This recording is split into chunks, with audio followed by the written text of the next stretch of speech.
everyone, welcome back to my channel, or if you are new here, welcome. My name is Ella and I make videos on paganism, witchcraft and Wicca. So for today's video, as you can see in the title, we are discussing broke witchcraft and how you can practice on a budget. Now before we get started, I would like to announce we have a sponsor for this video. So I am quite picky with sponsors. I've actually never had an official sponsor for any videos in the previous times. So I'm really excited to introduce to you a VKNG or Viking. They are a jewelry company specializing in handcrafted Norse and Viking style jewelry. They were kind enough to send me a few pieces so that I can show you. So right now, for example, I'm wearing their pentacle earrings and pentacle necklace. And of course I was super happy to see that these are pentagrams or pentacles. So not only do they have more Viking and Norse style jewelry, but also more general pagan and witchcrafty type of pieces.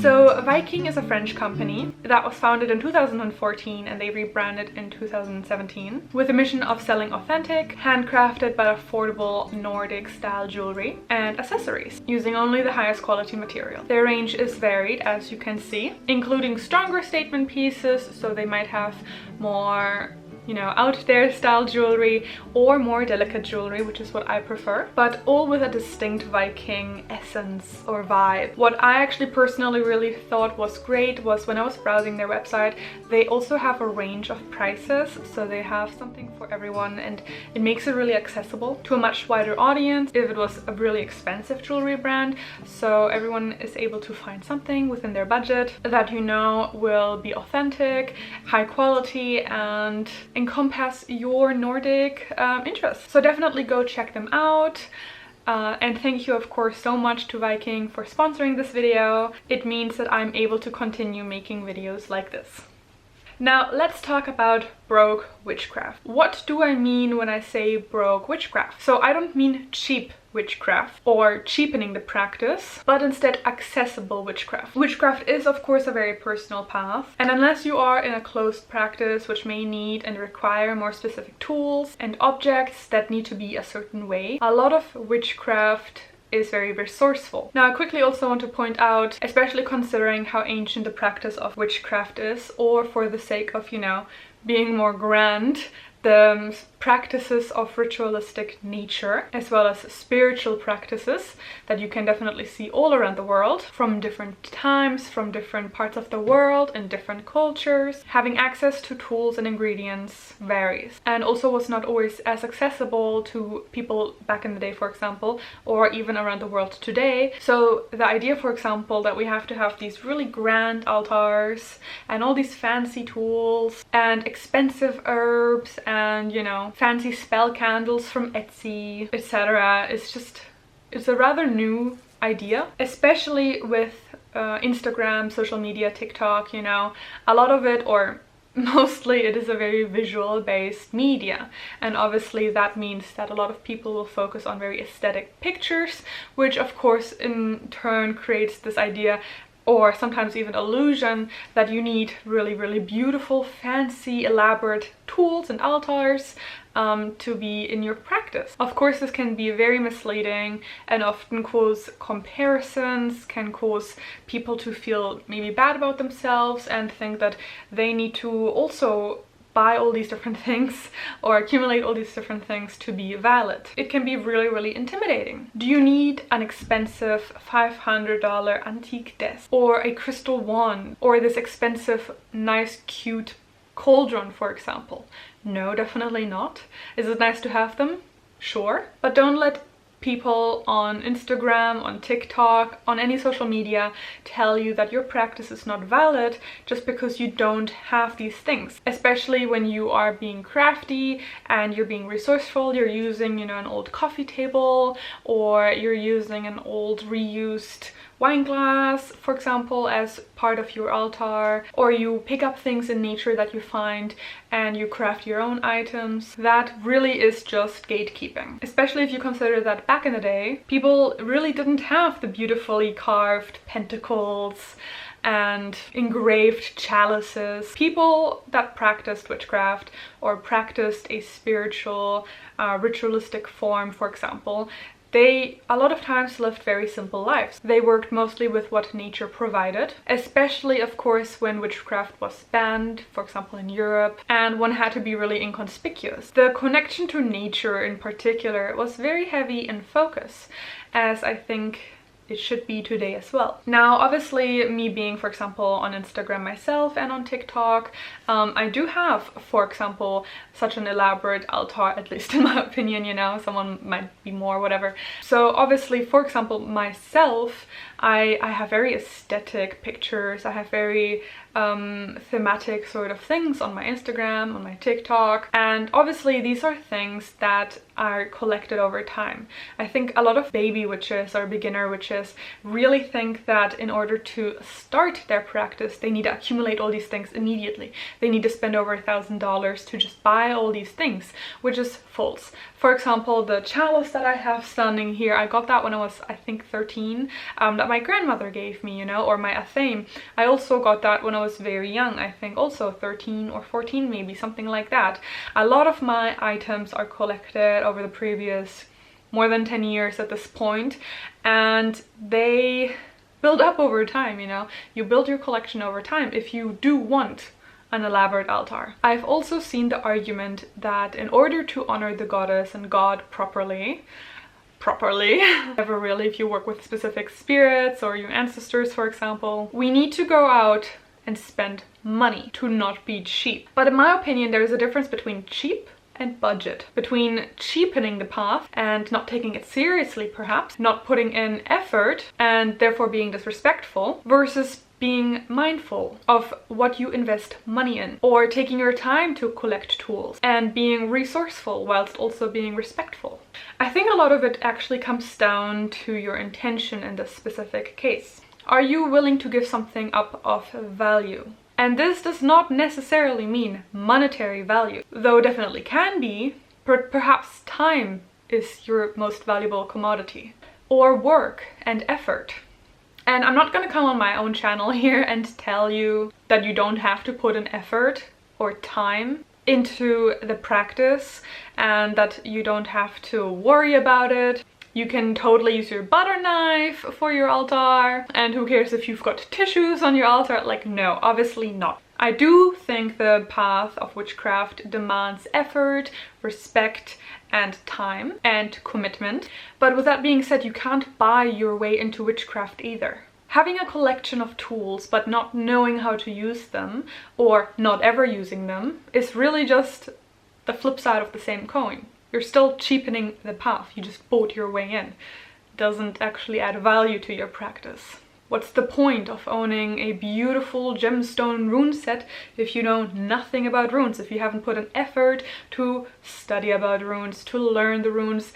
In that case, isn't it much better to know about runes, to practice with your runes if they are self-made, for example by collecting little pebbles and writing the runes on them, or even carving them into wooden pieces? It really comes down to this. Do you put in the effort that it takes? Do you take it seriously? And do you have respect for it? And if that means you don't own any physical tools, and instead you read a lot and you do a lot of research, you're practicing with, for example, what nature provides for you, you're using and creating a lot of sigils, you're growing your own herbs, then that is great. If it means for you to go thrifting and cleanse and consecrate each item that you thrifted, then that's great. If you have worked hard and saved a lot of money, or you have the money, for example, because, you know, you inherited it or something like that, and you go with respect into the situation and you buy a tool that you've been having on your mind for a long time, then that's also absolutely fine.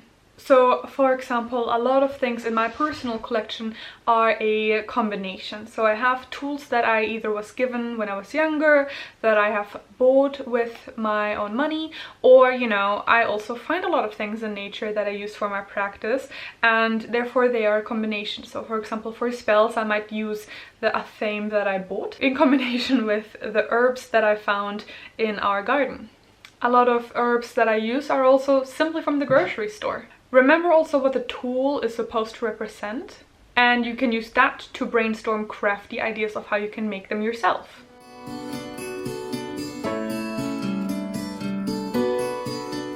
So what are ways to actually budget?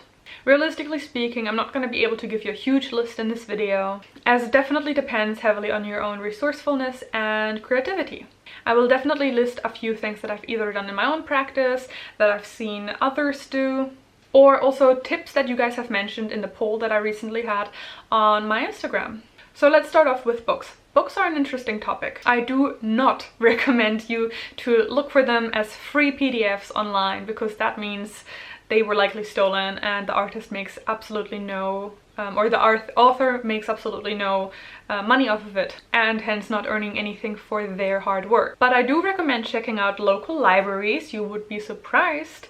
A lot of times local libraries have a really great resourceful section on witchcraft, paganism, even just the history, as well as certain things that would not necessarily be obviously witchcraft. So for example, herbs, or for example, you know, plants that are local to your area that you can be using.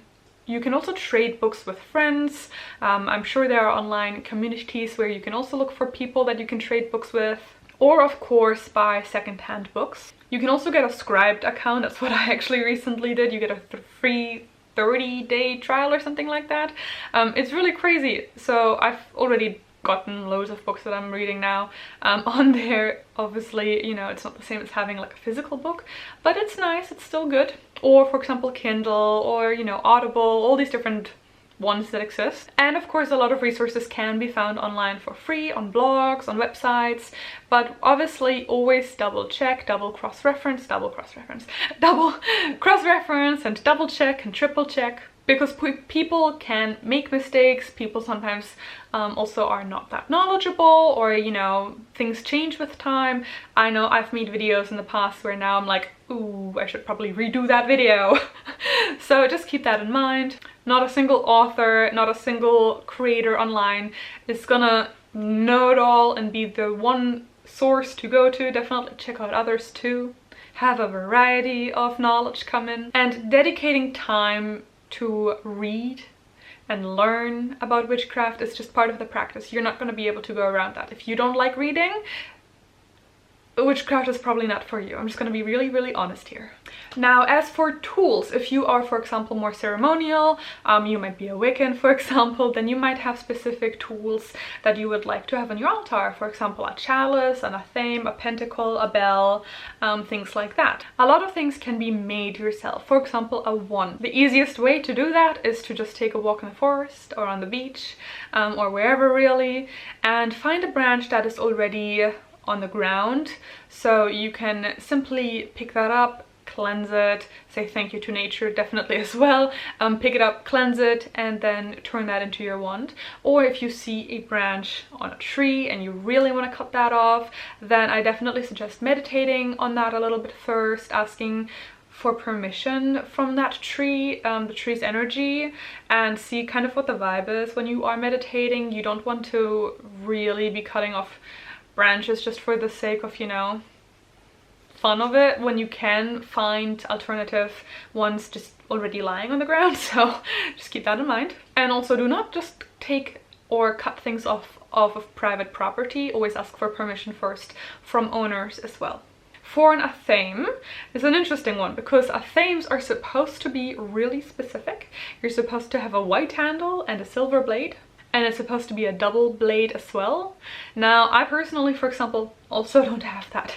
I have a wooden handle and just a regular stainless steel blade, because that's what I was able to afford back in the day, and I also didn't want to, you know, go out and spend that much money. I think it was $20, just from a website. My mom actually bought it, so you know, if you have the money, go for it. You can find on Etsy super stunning ones, handmade. There's loads of different materials, though certain materials have certain associations, but you can again make your own. You can again, for example, if you're really crafty, either make it out of wood, or what I've seen a lot of times is use a letter opener. A lot of letter openers are stunning, are so beautiful, and are very affordable. Now obviously if you do find a blade, for example, at a thrift store, make sure you cleanse that, because blades are commonly used for cutting. You don't know what the previous owner was cutting with that blade, so there might be a lot of energy stuck in that blade. Usually, especially metals, they keep a lot of energy on them, so cleanse it. Definitely cleanse anything you ever get from a thrift store, or in general, even if you buy it, but especially with blades. Cleanse your blade. Now if you want, for example, a chalice, those are quite easy actually. My first chalice that I actually ever owned was just an old wine glass that I painted with acrylic paint, which was a really awful idea because as soon as water touched it, the paint was running. It was just not good. It was really messy. So don't do that. Maybe find some type of paint that is water resistant. I don't know. Again, these are often things that you can also find in a thrift store, you know, those beautiful wine glasses that are really delicate. Or you can also do the alternative and go head into nature and find something that just simply represents the feminine energy, which is associated with chalices. So for example, seashells that are kind of cup-like, or even coconut shells. And of course, cauldrons are very similar. I've actually seen loads of cauldrons being sold in thrift stores. I don't know what it is. Almost every single thrift store I've ever been at have cauldrons. But yeah, so actually the one I have is from a thrift store. I have two. One is from a thrift store, one is from a secondhand market. So definitely have a look for that. Or again, you can make your own, or anything fireproof really works well as a cauldron. Pentacles, for example, are super easy DIY. You can make them with sticks, you can make them with flowers, you can make them with seashells, you can make them honestly with anything that you can arrange into the shape of a pentacle. You could also have a more temporary one, so for example with salt, you can make a pentagram on your altar, though that's quite messy, or sand, for example, would also work. Or you could even paint it on to a cloth. You could sew it on a cloth. It's really up to you. Pentagrams, I think, are one of the more creative ones that you can come up with. And of course, regarding the Book of Shadows or a grimoire or whatever you want to call it, a witch's journal, that's a super easy one. Again, you can simply go out and buy any journal and paint the cover, or you can even make it yourself with recyclable or recycled paper and just personalize it. You could technically also just keep it on your laptop or on your phone. That way it's always with you. It's nice and convenient. However, I know a lot of people prefer a sturdy, hands-on type of grimoire and journal. I personally definitely do. I do keep some notes on my phone and have like a little Book of Shadows notes section, but an actual book I still prefer. But you can definitely just go and, you know, get one of those $2 notebooks. Now, for spell work, do you need expensive candles? Do you need dried herbs and antique style amber jars? No. Of course, objects do carry their own energy. So definitely also be kind of conscious of how much you substitute and what you substitute things with. It has to still make sense. A video on how you can make your own spells is also linked below and somewhere on the screen here. But realistically speaking, a cheap tea light candle will work just as fine as an expensive candle. It's just what you make of it. A few beautiful rocks that you found in the river will do just as well for runes than the expensive crystal counterpart engraved and filled in with gold color. Tea bags that you cut open are also really great sources for herbs, especially if you struggle finding any herbs in your grocery store, for example, or you can't plant them yourself, or you don't have access to, you know, expensive herbs. Or of course you can also just grow them yourself if you have that as an option. And as for crystals, now I own a crystal shop together with my fiance. Let me tell you, with crystals you can go from a $5 budget to a $5,000 budget. If you are a lover of crystals, you need crystals in your life, I can relate. I suggest starting with tumbled crystals or raw little pieces. Mostly tumbled though, will be very, very accessible. In, for example, Germany, I know, you can even find like machines like where you put a coin in and you can get tumbled crystals. One of my first crystals was actually a tiger eye from one of those machines. Especially the quartz family is very affordable, so think clear quartz, rose quartz, smoky quartz, citrine not so much. So those ones, for example, will be really affordable and are a great kind of basis for a crystal collection. Especially clear quartz is known as the mother of crystals, and it's also known to substitute any other crystal. So if you can only have one crystal ever in your entire collection, clear quartz.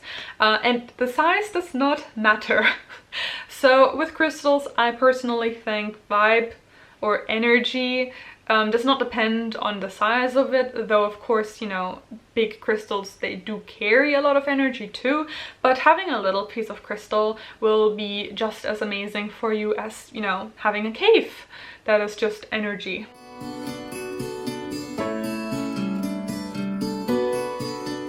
We are all on different stages in our path, so don't shame others. Please, if you see that they don't have the same collection as you, if they are being crafty, if they are doing a lot of DIY, if they're doing collections that they find, you know, pieces out in nature, for example. And don't be embarrassed if you see a collection online, for example, and you don't have something like that. If you put in effort and you work with respect and devotion in your path, then that's what really counts. And of course, do leave your tips in the comments so we can help each other out, maybe with ideas on how to be budget, or on, you know, for example, correspondence ideas or things that you personally are DIYing yourself and others might want to have a look at doing the same.